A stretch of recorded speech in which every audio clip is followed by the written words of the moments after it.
Going on, ladies and gentlemen? MadStarkAven here, and today I am doing an ultimate tier list for all MCU movies and TV shows.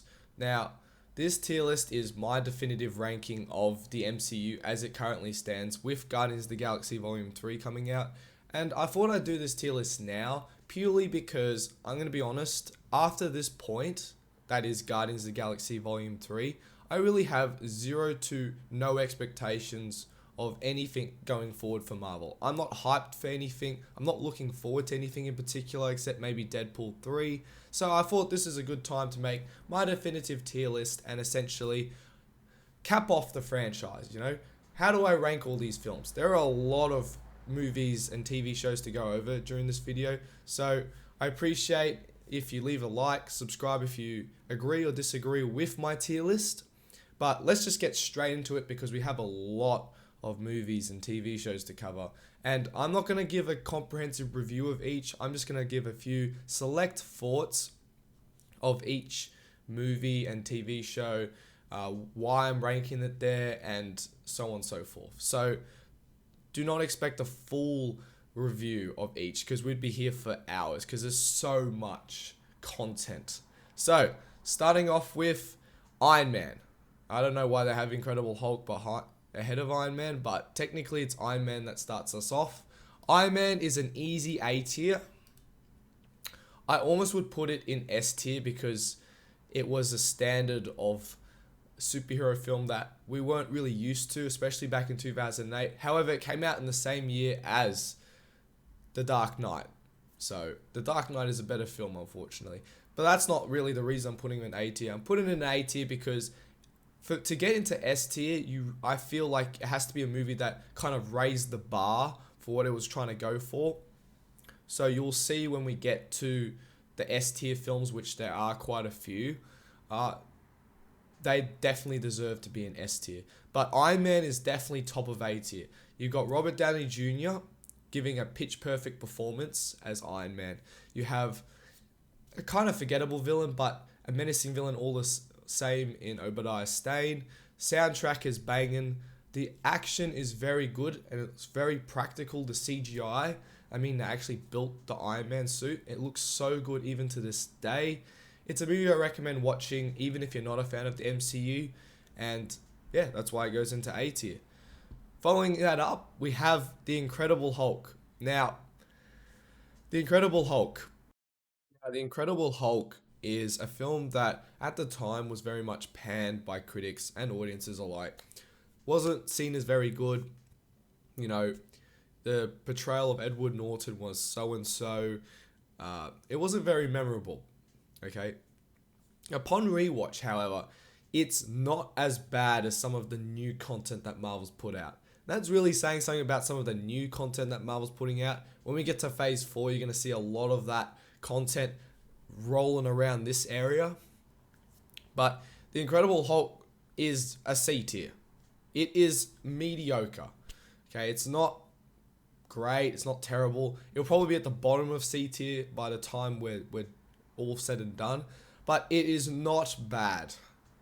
And I really got to stress that. It is not a bad film.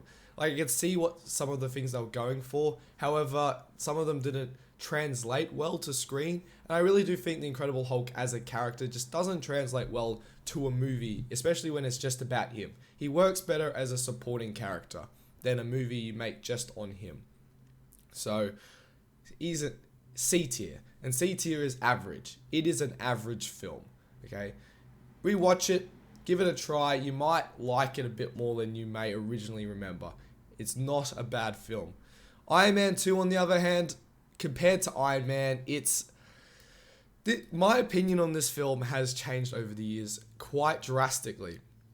That's because at the time, everyone's like, this is not that good. In comparison to Iron Man, it's definitely not that good. However, things I like about the film, Robert Downey Jr., obviously, still in the peak. I mean, they introduced Black Widow more to get the ball rolling with the Avengers. The soundtrack is less memorable than the first movie. There's less action, so to speak, but the best parts of the movie is where you see Robert Downey Jr. inventing stuff. And that honestly is some of the things that I enjoy about the Iron Man series, is just seeing Robert Downey Jr.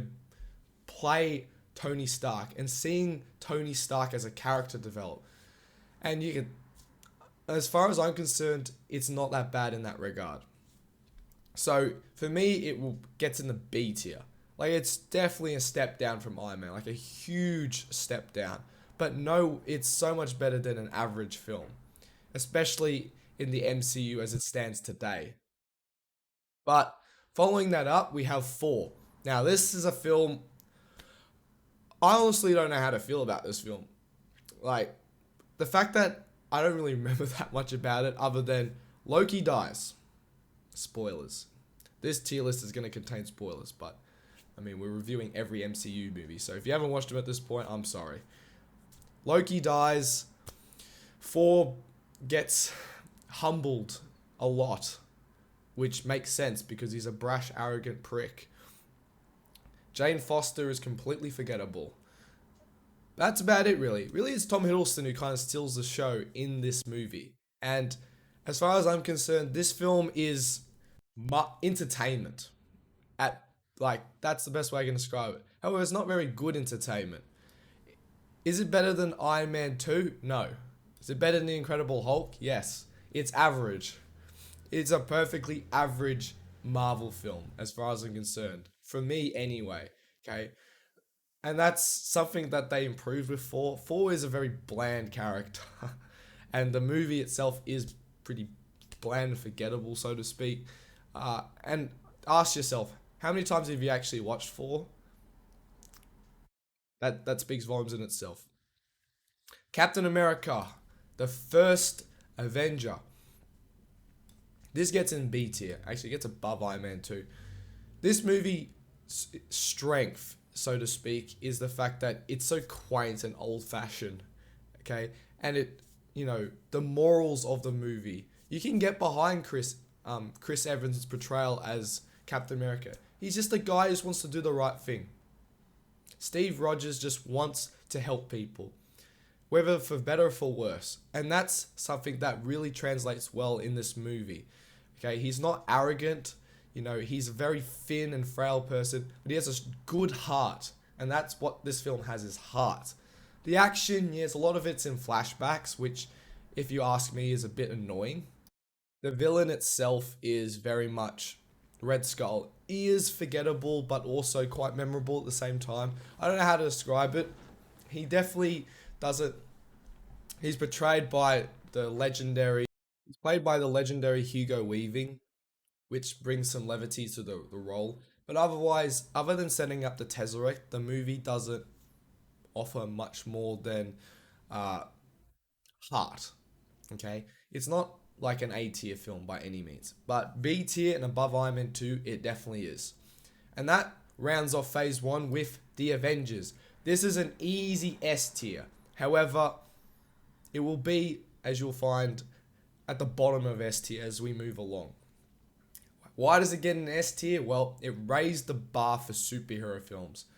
Okay, up to this point, in terms of having big ensembles, wasn't a thing. This movie literally changed Hollywood in the sense that every film studio that from this point, from 2012, is chasing this whole cinematic universe concept. And for better or for worse, mostly for worse, looking at you, DC. However, The Avengers, upon rewatch, it's very small in comparison to a lot of newer Marvel films, which is a good thing. But also, in terms of character development, Josh Whedon does a thing where he takes a trait from one of the characters and amplifies it. And that's the character development that most of these characters get. For example, Iron Man, very arrogant, so just amplify that trait. Captain America, very old-fashioned, amplify that trait. And that doesn't necessarily translate well, especially in the next Avengers film, Age of Ultron, where you kind of get stagnation. However, in this film, it works very well. The humor works very well in this film because it doesn't feel forced, it feels organic. Again, Age of Ultron has the next inverse problem where they're all just joking and quipping all the time. Which, it's okay to joke and quip if it's organic. If it feels forced, that's when there's a problem. And yeah. So that's the problem that comes in later Marvel films. But for the Avengers, everything about it is memorable, and it is an easy S tier. Would recommend anyone watching it even now. And I remember the hype at the time. The only time that hype was exceeded was in future Avengers films. So now we're into phase 2. Phase 2 is a very inconsistent phase in terms of quality for the Marvel Cinematic Universe. They had a couple of good movies, a couple of stinkers, and one really good movie. You can guess which one that is. But starting off with Iron Man 3, the hype around this film was quite immense. This film is still one of the highest grossing MCU films to date, adjusted for inflation. And that shows that Iron Man really is one of the most popular characters in the MCU. However, the movie itself, I still don't know how. The marketing was very much bait and switch, especially around the villain, the Mandarin. However, if you take it for face value, it's fine. Like, it's better than Iron Man 2, but not by much. Okay? I don't really like some of the character development they do for Tony Stark, especially turning his PTSD into a bit of a punchline. It's not funny. Okay? Him having PTSD is not funny. Okay? It's a serious character thing that he has. But you turned it into a punchline, Shane Black. Also said at Christmas, like all Shane Black films, great. The suits in the movie feel like paper. Like they just fall apart. I don't know why. Like they go from being able to take a tank shell or to, being able to fight a god to literally we get run over by a truck and it's like game over, bro. Like it falls apart. So yeah, I don't know about that. But Iron Man 3, it's still entertaining, okay? And for the most part, it's still good, especially Robert Downey Jr. carries the film, but it's not as good as Iron Man, and it's definitely better than Iron Man 2, but not by much. So, it gets in the B tier. For the Dark World, I wish I had another tier here, which I might add, to be honest. And that's, add a rod above, yes. I'm adding forgettable tier. I can't spell. Forgettable tier. This movie goes straight into the forgettable tier. The most I can tell you about this film is elves, red infinity stone, which is the reality stone, or the dark ether. Loki dies again, but doesn't die by the end of the film. Yeah. This film has to be one of the most forgettable Marvel films. It has no sense of identity. It has nothing unique about it. And you want to know how I know it's forgettable? They literally changed some of the actors and expected you not to notice. That's how forgettable it is. I really think that with For the Dark World, things they could have done to make it more unique and memorable is actually have a plan with how they were going to develop Thor as a character, which it doesn't feel like they had at this point. They were kind of just going, how do we introduce things moving forward for like the Infinity Saga? 2, soundtrack is so bland and forgettable, and I mean that like in the baddest sense. I do not remember a single thing from this soundtrack, and that's not a good thing. And 3, and finally, at this point, I really do think Chris Hemsworth still wasn't sure about how he was supposed to portray this role. Okay, it's like the movie reference, like Chris Hemsworth is like kind of trying to be serious, but also trying to be funny. It doesn't work in this film, especially with the script. I feel like Thor Ragnarok corrects the problem that the Thor franchise had, especially with this movie of being forgettable and bland. However, then they go too far later on. That's a different story entirely. This film is forgettable. I don't think I know many people who'd be like, yeah, you want to crack For the Dark World out and watch it? No, I don't. So, forgettable as hell. Goes in the forgettable tier. A movie that isn't forgettable, though, is Captain America the Winter Soldier. Easy A tier. Below Iron Man. Captain America is a bit of a geek, bit of a boomer, But my gosh, did they make him cool in this movie? Okay, I remember up to this point, like I was like, Captain America. He's like, eh.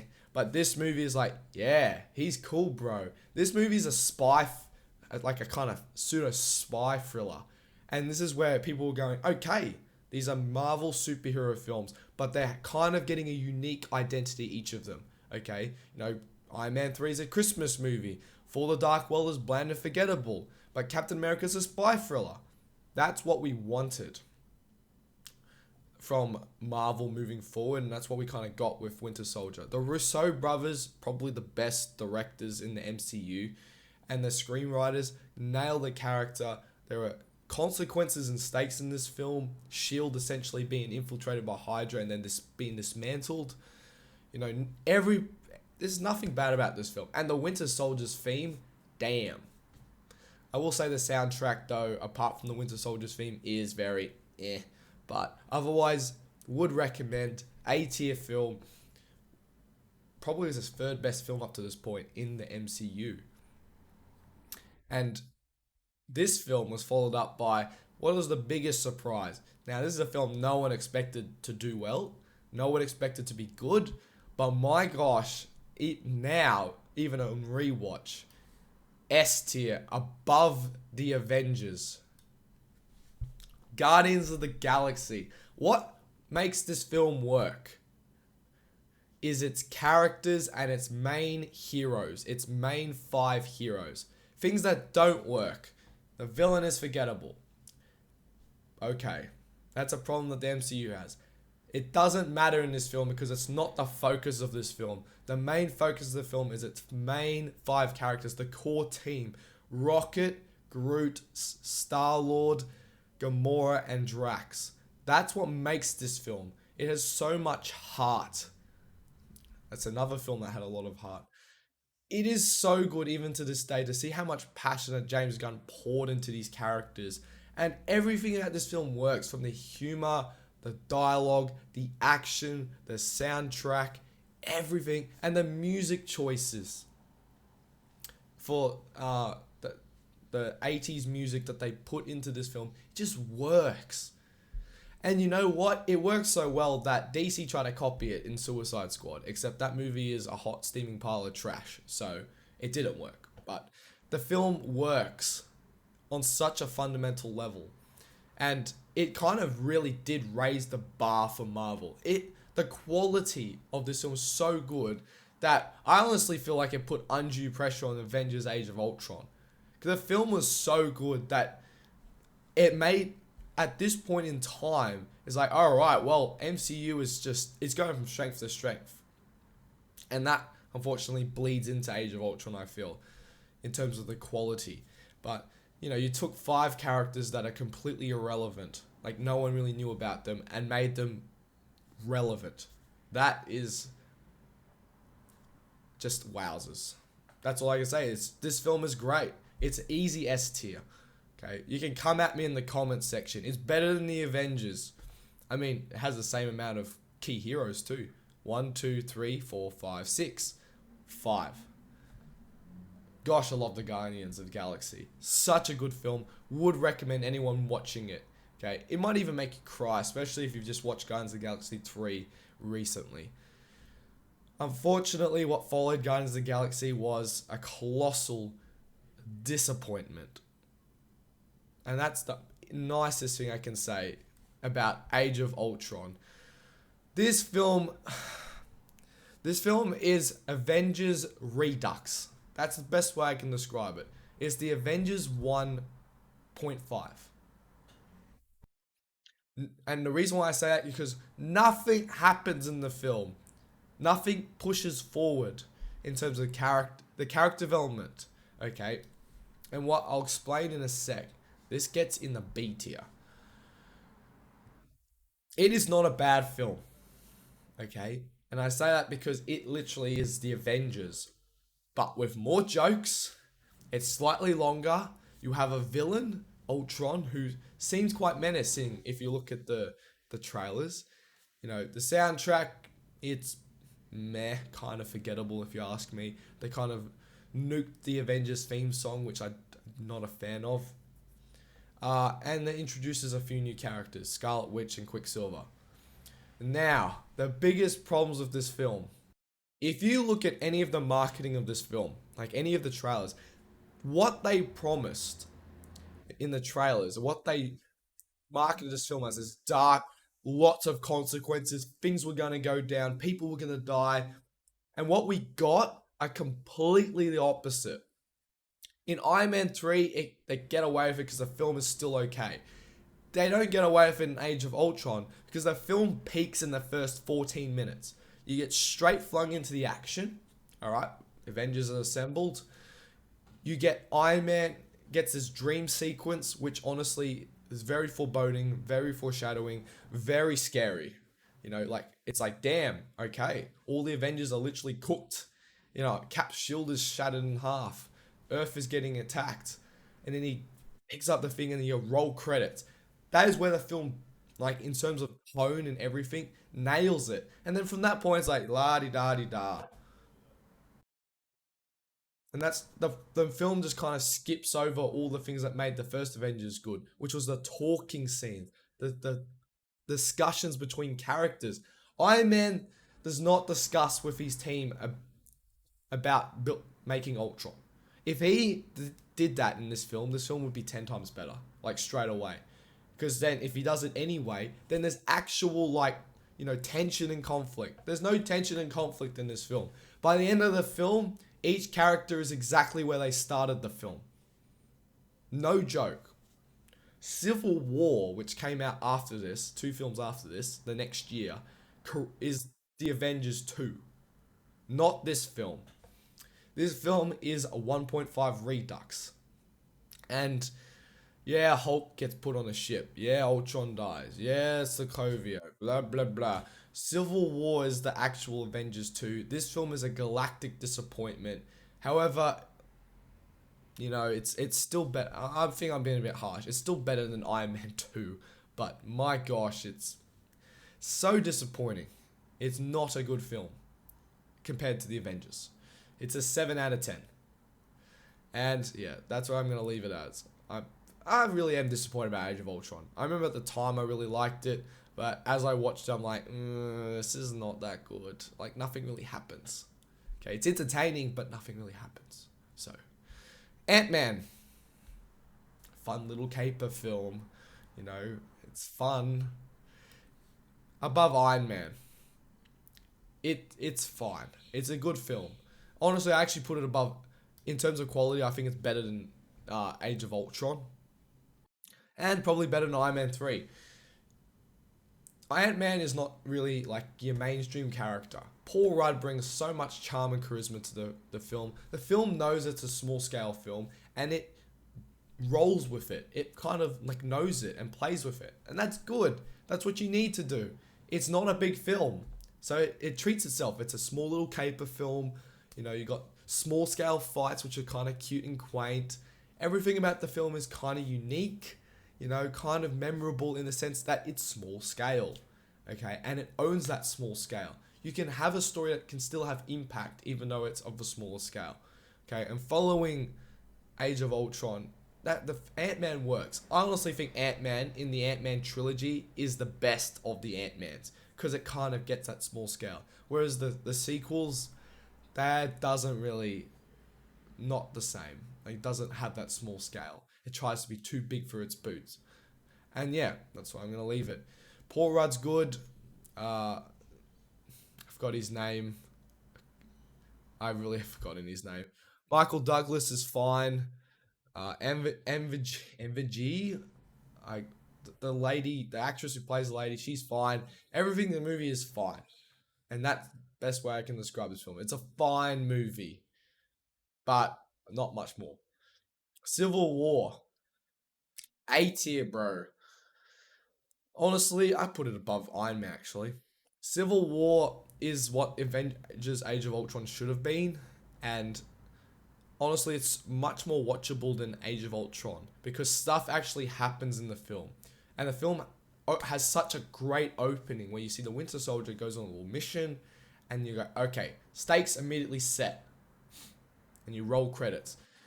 Tony Stark's character, Iron Man, actually has like a character arc in this film where he doesn't really have one in Age of Ultron. And you can kind of see why him and Captain America are like butting heads. And at the end of the day, why he turns on Captain America at the end, I kind of get it. People say, well, it's a bit forced and comes out of nowhere. I totally get it based on all of his past history, especially with his parents. Okay, he really loved his mum. Okay, his daddy had a strained relationship with, which later on it's addressed in Endgame. But in as up to this point, he really did love his mum, and he's. I would be pretty upset, if my best friend withheld from me that the other guy that he's also best friends with killed my mother, and that's the biggest sin that Steve Rogers commits. Steve Rogers, who's such a noble and pure person, essentially commits a sin, and that's taints his character essentially, and he knows it too. And Iron Man does have the moral high ground on him, and Captain America's like, well, okay, I'll let the shield behind that. That makes sense. So, Civil War. I mean, the whole battle between like the heroes, it's kind of like it's entertaining, but it doesn't have the same stakes because they're not really trying to kill each other, like in the actual Civil War comic. If you've read the Civil War comic, you'll be disappointed by this, how the film plays it out. However, for me personally, the way that this movie falls into the MCU and what follows after this film started phase 3. This is the bar that was set by phase 3, which is really good. So, very good start to phase 3. Civil War is the top of A tier at the moment. Doctor Strange is the top of B tier. Doctor Strange had no right to be as good as it was. But damn was it good. Benedict Cumberbatch, very good performance. He is kind of like Iron Man. And I know a lot of people have made that comparison. He's like kind of arrogant. He gets humbled and then he goes through the same plot arc as Iron Man. However, I disagree with that, mainly because a couple of key differences between Iron Man and Doctor Strange. Doctor Strange loses his hands. Iron Man gets a hole blown in his chest. Those are very similar. However, Doctor Strange's thing is that he still is arrogant. Like that, he holds that. He needs to know everything. Okay? Iron Man, on the other hand, he acts like he already knows everything. So he acts like he needs to protect everything. Doctor Strange needs to know more. Like he questions everything. Now that I think about it, after I just said that, they kind of are similar, but that kind of works for Infinity War. But the film still works very well. The special effects hold up very well. The Dormammu scene is a great, character arc where essentially goes from being selfish to, well, I'm willing to die over and over and over and over again to save the universe. So, perfect. And introduces Time Stone. Doctor Strange, very good. Unfortunately, its sequel was not good, but we'll get to that later. We'll get to that, okay? Doctor Strange, very good. Top of B tier. Would recommend people watching it. Okay, actually, I'm almost tempted to put it in A tier. I'm putting it on the bottom of A tier. It's very good. I'm kind of happy with this tier list so far. We haven't really got anything in these sections. Unfortunately, that comes later. So, yeah. Guardians of the Galaxy Volume 2.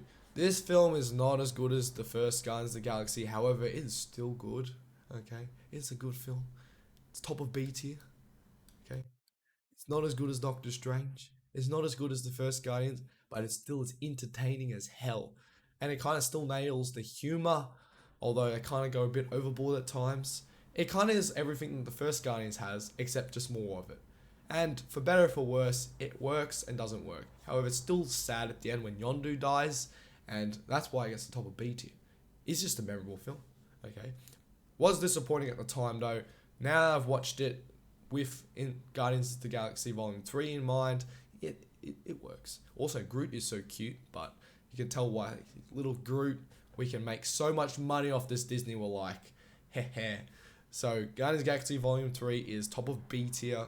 It's better than all these films, but it's not better than any of these films. So, very good. Spider-Man Homecoming. Well, well, well.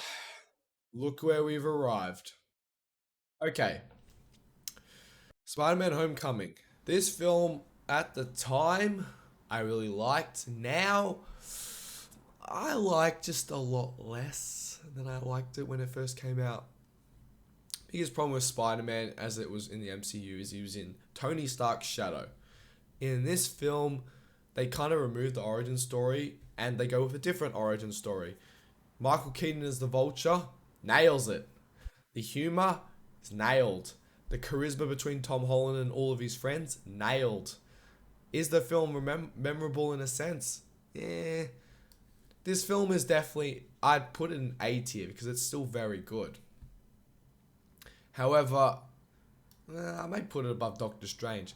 However, the biggest problem it has is the problem is its attachment to the MCU.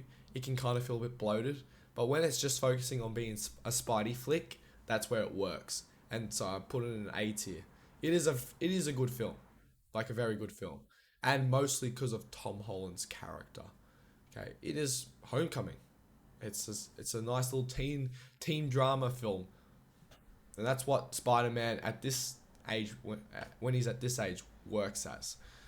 For Ragnarok, this film is good. Unlike that these unforgettable and forgettable films, well, let's yeet this film up right about here. This film, Taika Waititi, when he's reined in, I must emphasize that when he's reined in by others, can make very good films in the MCU.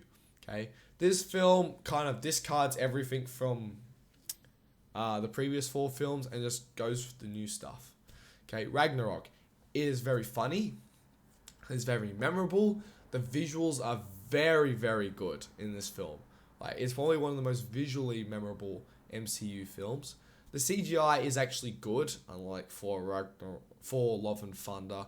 And, yes, you could say Thor kind of like gets Scrooged a bit, but also he goes through a good character development where he realizes he doesn't have to do it all on his own. So he's got Loki in the film, he's got Hulk, Valkyrie's very good, and obviously Saka, is it Skandar? I always forget the name of the planet. Very memorable planet, lead all accumulating to Ragnarok, where their homeworld gets destroyed. And I will say that the character that Taika Waititi plays, who I've absolutely just forgotten, it's just left my head. He is not annoying in this film. He's actually funny. In the next film, he becomes very annoying, and that's restraint. This film it restrains itself enough to be good. For Love and Thunder does not restrain itself. Okay, it's like a guy who keeps telling the same joke to his group of friends. It's like, it's funny the first time. It's not funny when you say it the fifth time. Restraint. Know when to say a joke. Know when to be serious. This film does nail that. Kate Blanchett's villain is kind of the goddess of death. Is kind of like so and so, but it's Kate Blanchett. She hams it up, and you can tell she's reveling in it, so to speak. So, that's not really a negative. And up to this point, look at this quality of films.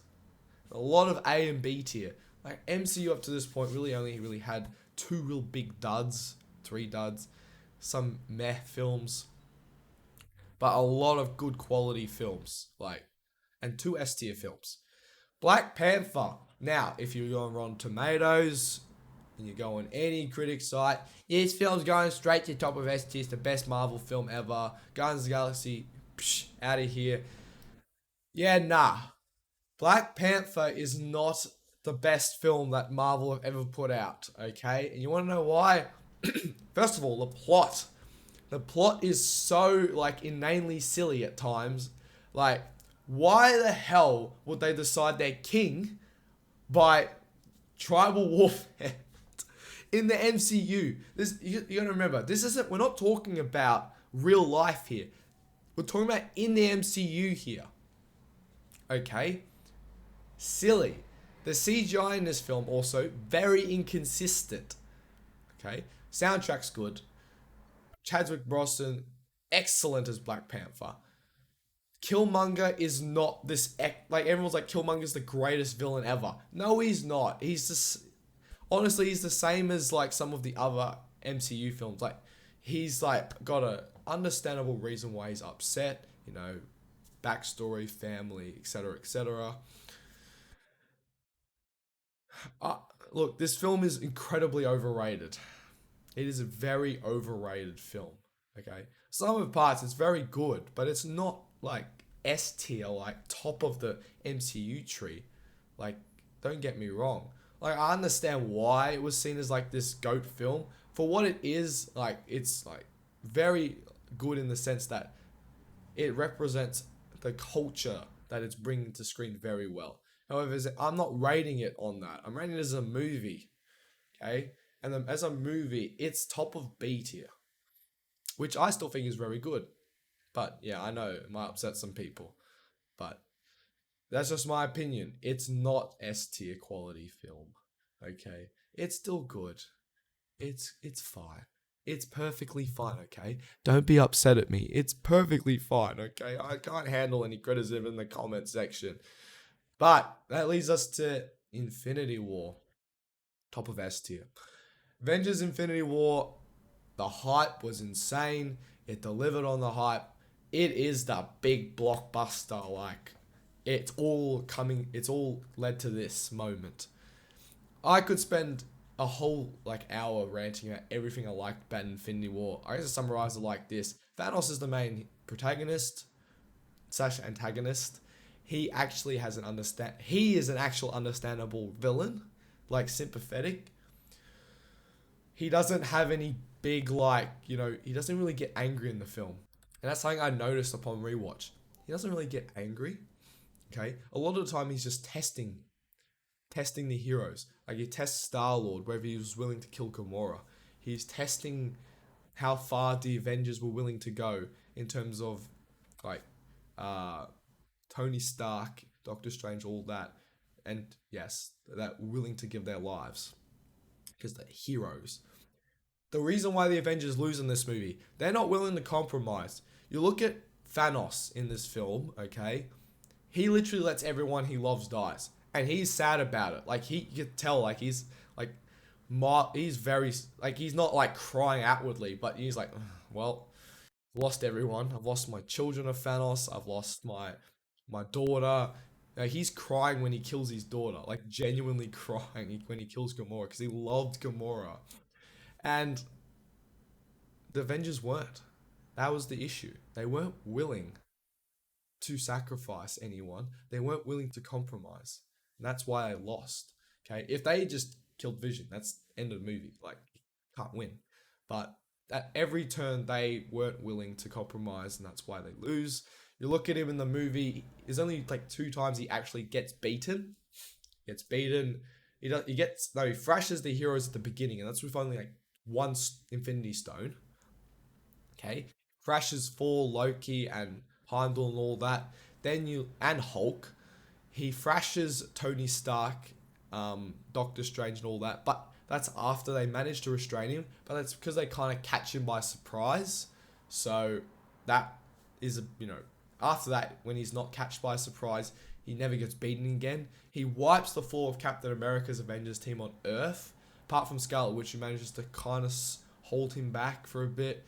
Thor, the infamous, goes for the chest, should have gone for the head. We get the snap, and that last 5 minutes of the film is probably one of the best MCU moments. Like, that is, I remember in the cinema, dead pin drop silence when he snaps his fingers. Everyone's like cheering, like, Thor's beating him, yeah, excitement, and then snaps his fingers and there's pin drop silence. Everyone's like, what is going on? And everyone in the cinema was like, oh my gosh, when Winter Soldier fades to dust. And I will say that's still one of the best moments I've in cinema, when I've been in the cinema ever. Okay, that was a memorable moment. Okay, this movie is the best MCU movie. Okay, it is a quintessential MCU movie. Now you can say, well, character development, like characters don't really, they got character development. Okay, that's why they have the solo movies. That's the point of a cinematic universe. And their characters still advance. Like, they still have little arcs. They don't have major arcs, but they still have little arcs. Okay, Thanos has the biggest arc. Like I said, this film, top of the MCU tree, it is a 10 out of 10 film. Raised the bar again. It's so good. So, so good. Films that didn't raise the bar, on the other hand, is Ant-Man and the Wasp. This film is not as good as the first Ant-Man. It, unfortunately, goes into the forgettable tier. Ahead of For the Dark World. It is a forgettable film. Like, you tell me what happens in the film. Nothing really. Exactly my point. Nothing really happens in the film. You know nothing really happens in the film. It's just a forgettable film. And that's okay. It was supposed to be a palate cleanser after the big success of Infinity War. However, they kind of forgot all the things that made the first Avengers, first Ant-Man movie cool, such as, I don't know, keeping it small scale, having a cute little plot. This film kind of like tries to make it a little bigger and better. Also, Wasp is so forgettable and, you know, outpaces Ant-Man and everything because, you know, it's Wasp, bro. Like, what do you want? And then they all get vaporized at the end, except Ant-Man. He gets stuck in the quantum realm. I feel like that's the only reason why this film exists, is to get Ant-Man into the quantum realm and get him stuck there. And that's it. And then obviously in Endgame, some BS and comes back. So, yeah, forgettable. Is a forgettable film. You tell me, do you remember anything from it? Leave it down in the comments down below. Because I don't think many people remember anything. Captain Marvel. Oh, I don't want to be biased to this film. Brie Larson, as an actress, please stop lecturing us. That's all I ask, okay? It's not your job to lecture us, okay? If we want to lecture on stuff, we'll listen to the hundreds of other people that already lecture us. We don't need to listen to actresses and actors who earn millions of dollars and are out of touch with us. But apart from that, Captain Marvel is fine. It has a nice Stan Lee tribute at the beginning because the man passed away. May he rest in peace. But other than that, I really struggle where to rate this because it's a meh film. You know what? It goes in the meh tier. The reason why this film made so much money is it gets sandwiched between this film and this film. Where's the other film? This film. That's it. That's the reason why I made $1 billion. You watch, the Marvels are not going to make anywhere near that much money. If it's even good, that is. But Captain Marvel is Captain Meh, to be honest. Like, yeah. And Brie Larson, she's so... Like, Brie Larson's actually a good actor. I wouldn't really stress that. But for some reason, all of her roles recently, she's so boring. Like, I remember her in 21 Jump Street. She played with so much energy, so much character. And ever since then, she's just like... This is her face in every film now. I am Brie Larson. Have some charisma, girl. Give this girl some charisma. Not the actress. Give her some roles that she can play with some charisma. Like, where she can actually act.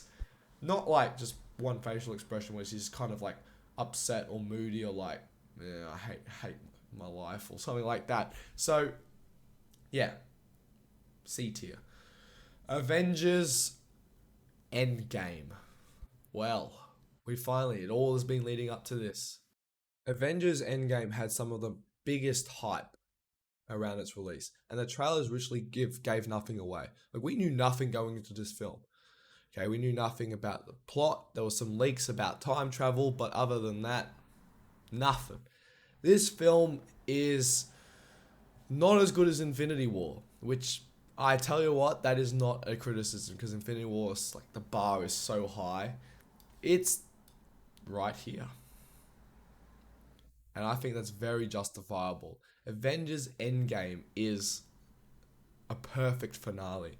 It kind of wraps everything up. 3 hours this movie is, and it doesn't feel like 3 hours. You're watching it and you're just having a good time. You're like, wow, wow, wow at the end. And the things I like about this film, like the main things is they revisit like previous things, like visit Guardians of the Galaxy, the Avengers, It was all very quaint to see, oh, well, this is how far we've come. Like a bit of a nostalgia trip. This movie is literally a bit very nostalgic, and it knows that, and it plays to that. The film's tone is set very, very early on, especially right at the start where you see Hawkeye's family just disappears.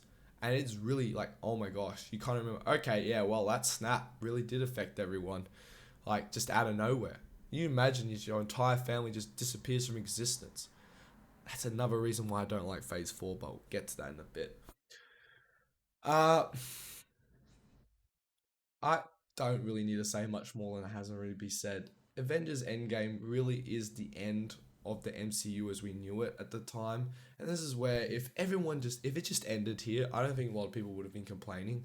However, we got all this content that came in after it, and yeah, it's not good. Except a couple of them, but we'll get to those as we, you know, get to them.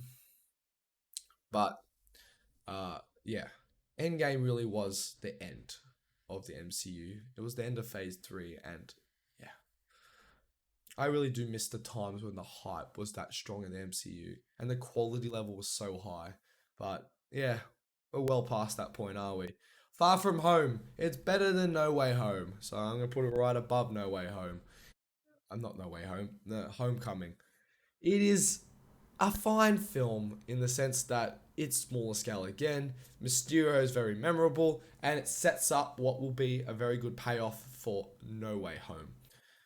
No Way Home nearly didn't get made, but that's a story I'll tell when we get to No Way Home. But this film, again, smaller scale, kind of understands what makes Peter Parker tick.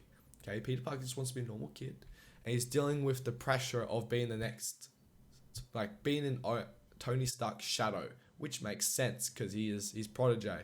And you know what? He gets there at the end, and yeah, I like this film. Okay, I don't really have much more to say about that. Okay, if you want to know more reasons, please comment down below and I'll give a more detailed reason. But as for purposes of this video, because I have a lot to say about these films coming up, this film's better than Homecoming. So, yeah. WandaVision. WandaVision is frustrating. So incredibly frustrating. If I was going to rate it just on its first two episodes, I'd probably put it in like A tier or something. If you what, but to rate it as a whole, it is so incredibly average. Average. And the fact that Wanda gets zero repercussions for what is a meant like the crime she commits. She takes hostage of people's minds. And you can say, oh, but you like the Monica Rambeau. Oh, the people will never know what you sacrificed. Your kids don't exist. I don't understand why, like, that's not hard to think. Your kids do not exist. What you sacrificed? You sacrificed Vision. Iron Man gave his life. You pathetic meat sack. There are so many characters who sacrifice so much more than her. You don't see them whining about it. I don't understand. Like, if she came like full circle and understand what she did was wrong, like got some repercussions for it or something, this film would be so, or TV show would have been so much better. But it tries so hard. It goes out of its way to make you sympathize for her. Sympathize for what? She's a bad guy in this series. Should have just owned it. It's okay. I mean, you made her the bad guy in Doctor Strange Multiverse of Madness, so, own that. But, that's a entirely different kettle of fish. That movie is, oh gosh.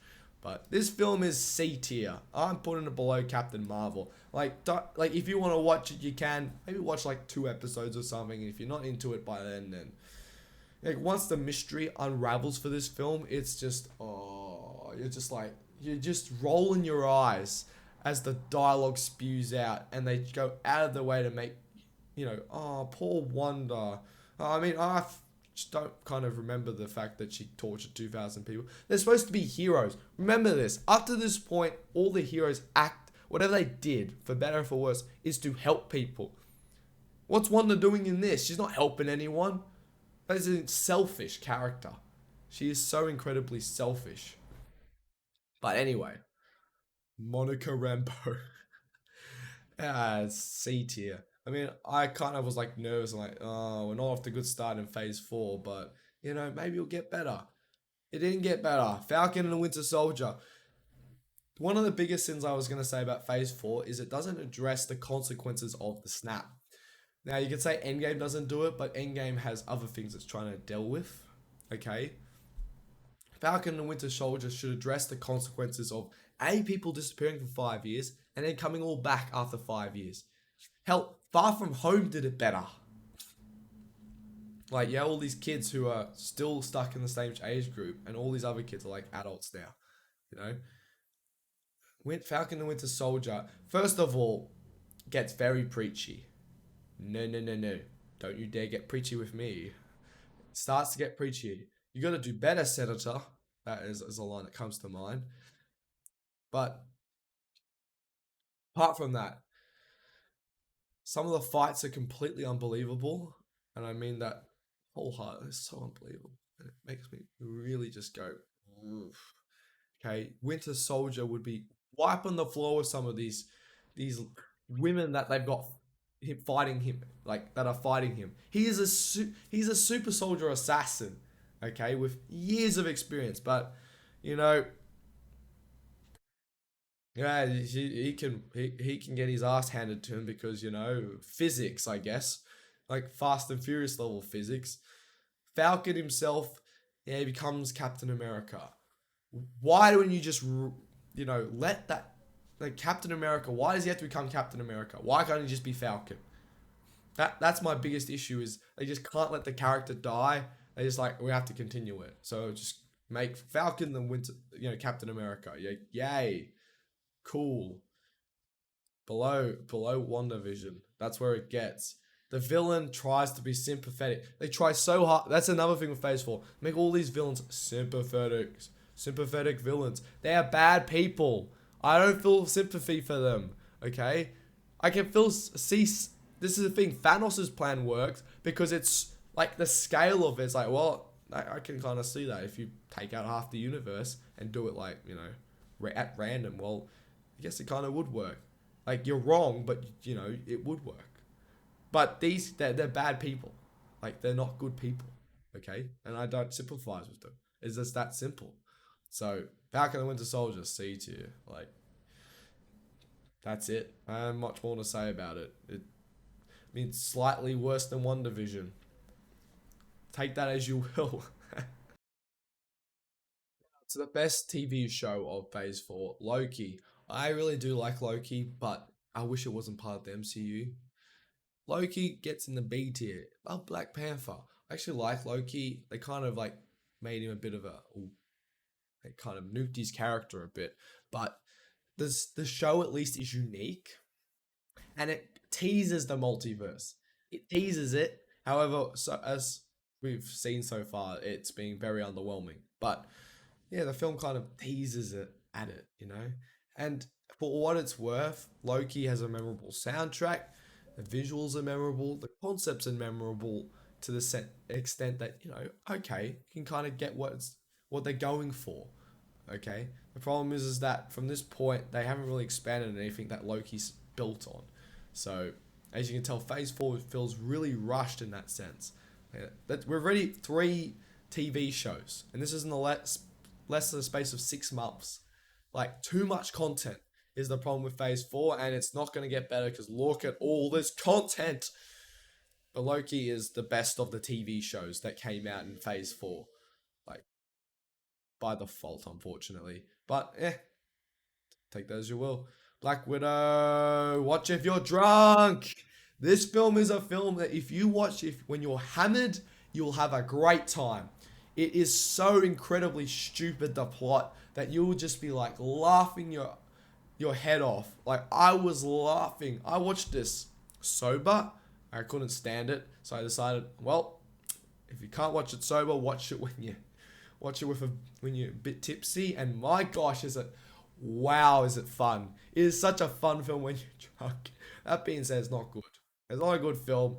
Okay, this film should have come out like back in 2016-17. It didn't. It came out after the pandemic, and Scarlett Johansson has since like sued Disney for what they did with the film's releasing, and she's essentially wiped their hands of the MCU. Scarlett Johansson's still in top form, but everything else, from the fact that they kind of nuked Taskmaster, like tried to like relate her to the villain.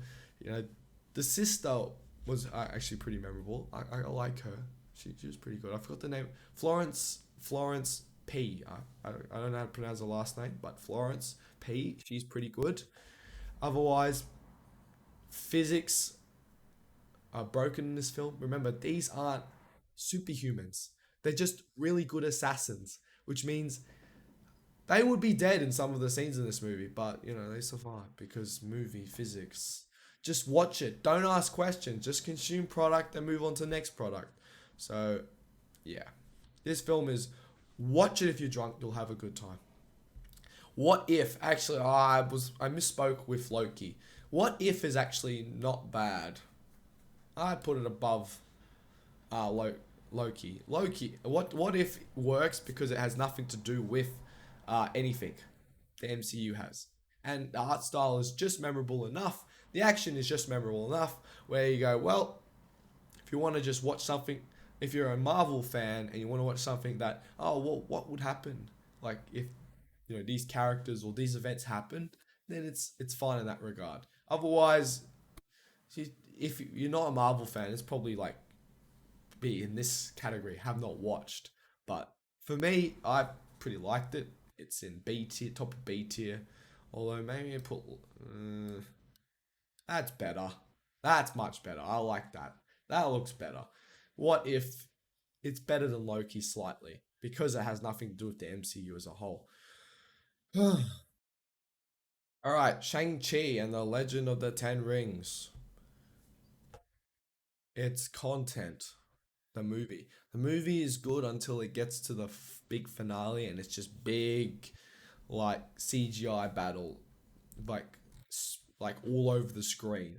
Okay, this film works better when it's just like smaller scale fights, but that's a problem the MCU has with some of its characters. Got to get into this big CGI, fest, which it doesn't need to. But Awkwafina in this film should not be in this film, but Awkwafina shouldn't be in a lot of things. So my opinion. She works in certain roles, but for some reason Hollywood has this obsession with casting her in a lot of things for some reason, and she plays the exact same character in everything that she's cast in, which is not good. Stop it, Hollywood. Okay? Cast actors for roles that work for like their acting ability, you know? But otherwise, it's completely bottom of B tier. Like it's it's fine. Like the plot, unlike a lot of other Phase 4 films, isn't like completely ridiculous. The action is mostly memorable until we get to the final CGI fight. It doesn't really move the needle in terms of what happens in Phase 4. Shang-Chi himself is, kind of relatable. And, more representation for Asians. I'm half Asian, so I appreciate that. But otherwise, that's it really. It doesn't really do much more than that. Eternals. Where do I put this masterpiece of filmmaking? Disgrace. We get our first disgrace. Eternals is so boring. It is so. It's a snooze fest. Actual snooze fest. They hired the wrong director. They wrote the most boring script, which didn't even make a lot of sense in the grand MCU. And that's just the start. Like it's such a bloated cast of characters. I remember the biggest thing that they were with this film was like, there's so much diversity. Wow, diversity. Hell yeah, look at all that diversity on screen. Except they forgot to tell a good story and make a good movie. Okay? This movie should be called not The Eternals, Diversity, the movie. Diversity doesn't make a movie good. You know what makes a good movie? Good characters, good story, good plot. This film has none of those things. Nothing about the film is. You will even remember. You'll watch the film and you'll forget it. You'll be forgetting half of it by the time you reach the credits. Okay? There's such a bloated cast, and half of them look like they're phoning it in. Like they just don't want to be there. Like Richard Madden in the film, he's literally just like snoozing throughout the film. He's like, "Why am I here? I shouldn't have done this. I'm better than this. I don't want to be in a Marvel film." And you know what? They're never gonna make a sequel to this film, so good because it was the first MCU flop. Very good. That makes me happy. People voted with their wallets. Don't just watch anything that Marvel puts out. If it's bad, don't watch it. So good. Eternals disgrace tier. It's not the last film that will be in the disgrace tier either. So Hawkeye.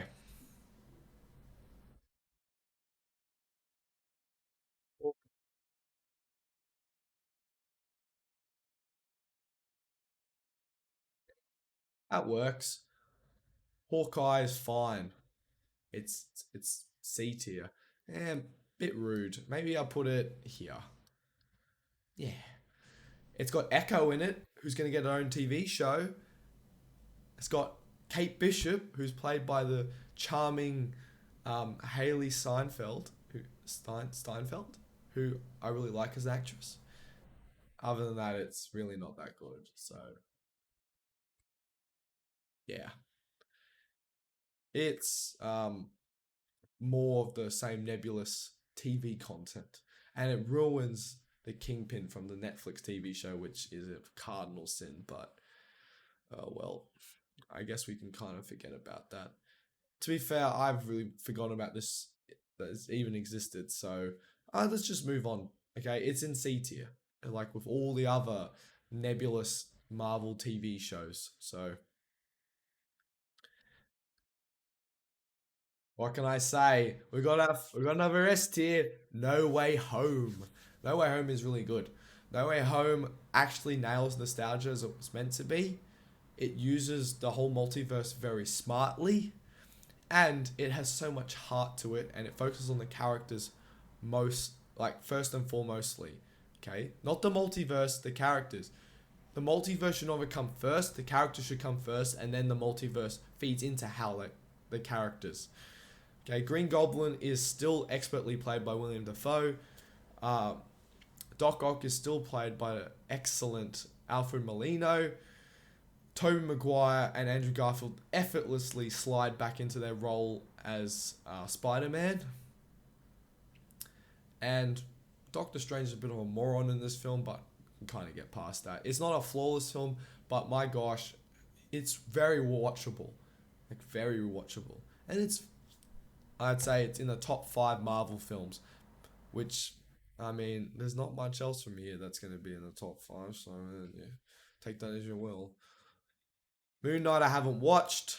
Its content, from what I've heard, it's like B C tier at best, probably. But I haven't watched it, so yeah. At this point in time, like when it came out, I'm kind of burnt out from Marvel because of all this absolute trash that they're releasing. Doctor Strange, Multiverse of Sadness. This film is so frustrating. It is so mismarketed. Like they marketed this as Doctor Strange versus Doctor Strange. And what do we get? Oh, Scarlet Witch wants to be with her kids, so she's going to kill this poor innocent girl in order to do so. Doctor Strange is an absolute moron in this film. Okay? The Illuminati are also morons. Everyone's so stupid in this film. Stupidity drives the plot of this film, and that absolutely annoys me. There's not one smart decision made from any of the main protagonists. Also, Doctor Strange is nerfed in terms of magic abilities in this. It's so bad. This movie, the more you watch it, the more you oh, by gosh, it's bad. The few good parts of this film are all from its director Sam Raimi, who injects his, classic horror roots into it. Like when Scarlet Witch takes over the alternative multiverse version of herself. That is a very cool scene. But that's like one scene, like a 2 hour and 20 minute multiverse of mediocrity. So, in the multiverse, they kind of tease it. You see her go like flash through all these different universes, and you're like, can we go to any of those? No, we're gonna go to a bland, boring New York, which is just green. Oh, and the lights are reversed. Or we're gonna go to like New York, but it's wet. That's literally it. That is the multiverse. We go to two different locations. Wow, sick.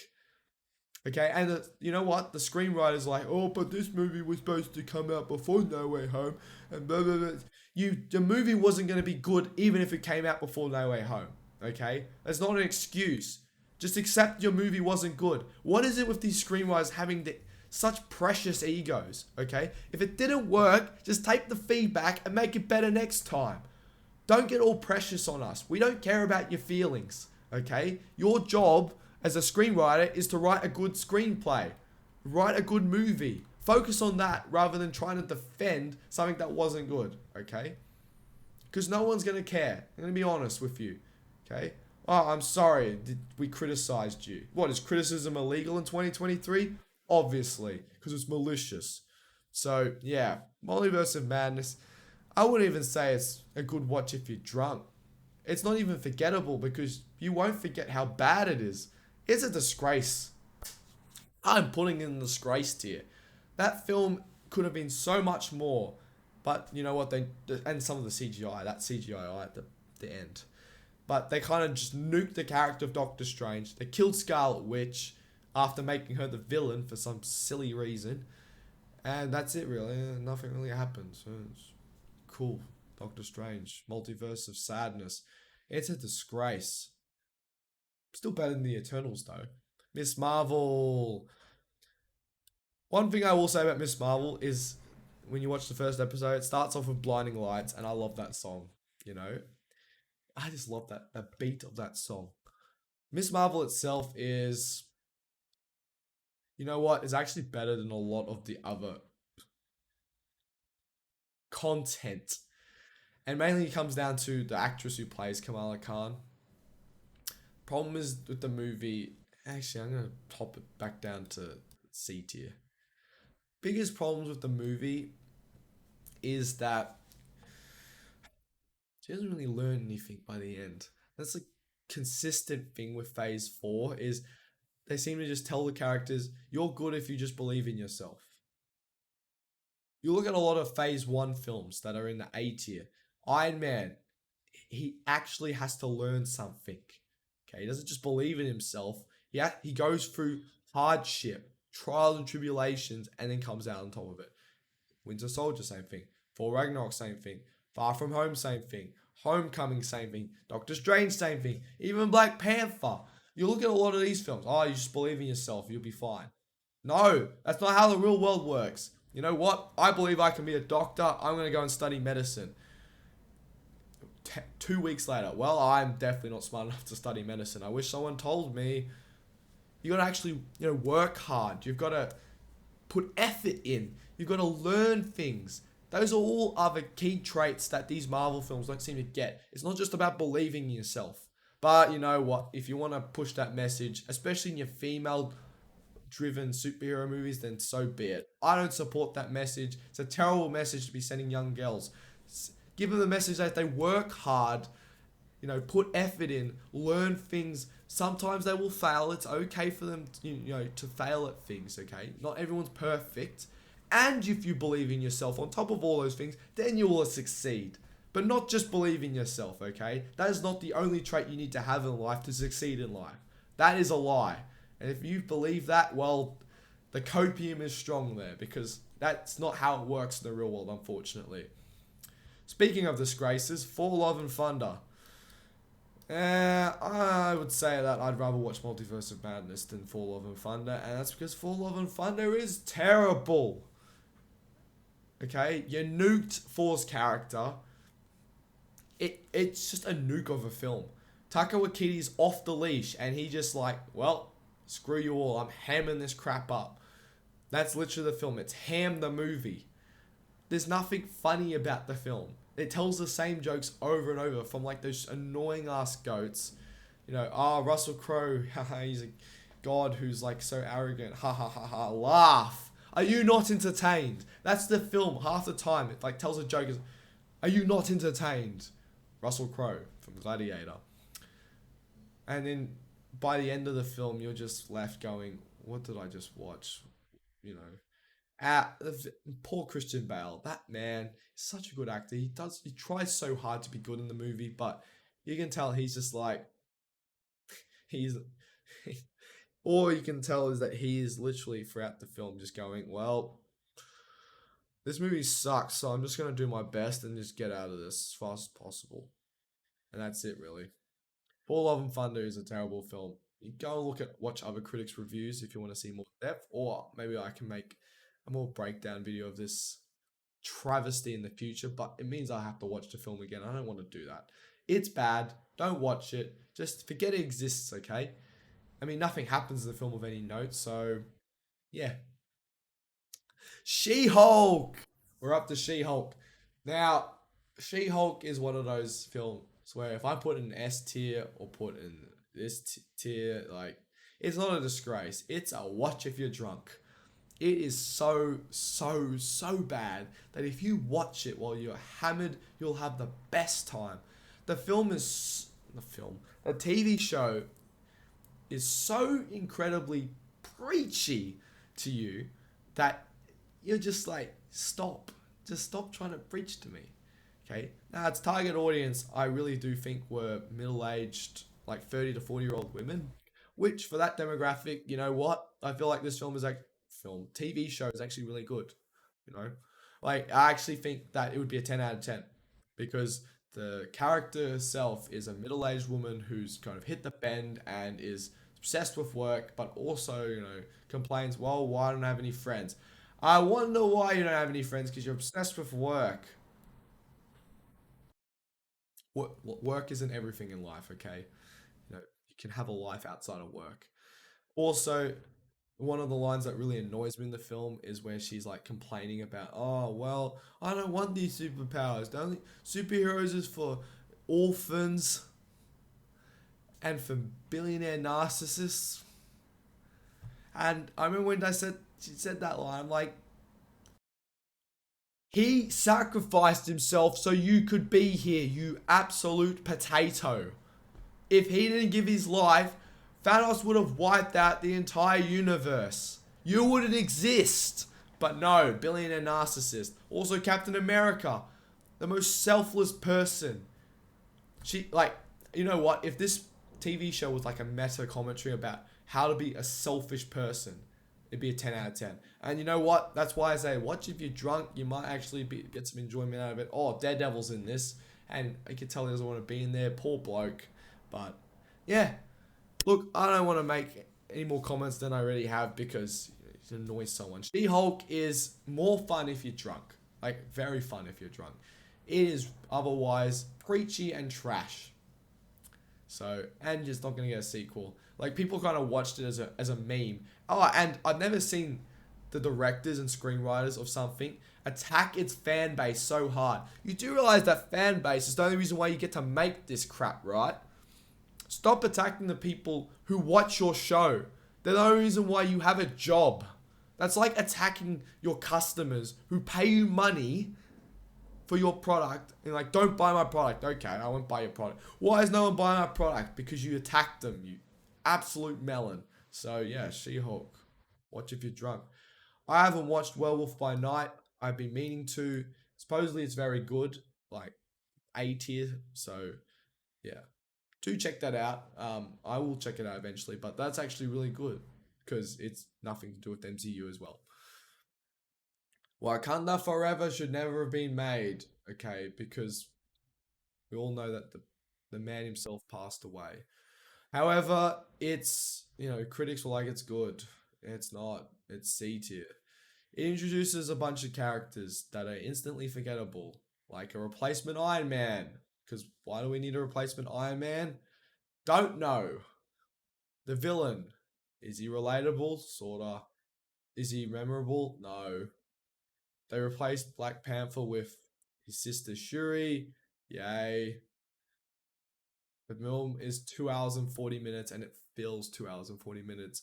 I mean, the most that the film gets, I relate to B tier, is it's a tribute to Chadwick Bronson is very good. So, yeah. It's just this 1, 2, 3, 4, 5, 6, 7, 8, 9 films I'd rather watch before even the original Black Panther before I watched Wakanda Forever. You know, Shang-Chi is slightly better than it. So, yeah. Well, I got nothing else really to say. It's a bit overrated like the first Black Panther, and it shouldn't have been made, but it's a good tribute, so it gets in the bottom of B tier. Ant-Man and the Wasp Quantumania is so forgettable. Actually, no.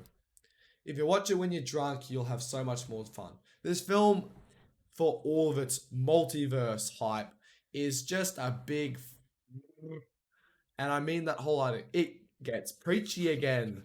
Like Ant Man's daughter preaching to him about, oh, why aren't you helping the universe? He literally helped save the entire universe. Are you for real? This is what I mean. Like, this is what problem I have with these movies trying to enforce real world politics into them. It doesn't work because these movies aren't the real world. They're their own cinematic universe. It's supposed to be different from our world. But, okay, sure, yeah. You need to help people, bro. You only help save half the universe, but whatever. Uh, Otherwise, funny scenes in this movie, like where he essentially tells Mordok to not be a D, uh, convinces him to change sides. That was so funny. It's honestly hilarious. Uh, Kang the Conqueror was very interesting because he speaks very slowly with lots of pauses to create the illusion that what he's saying is actually really deep. The screenwriter for this film went and said, I can't believe that people didn't like this film.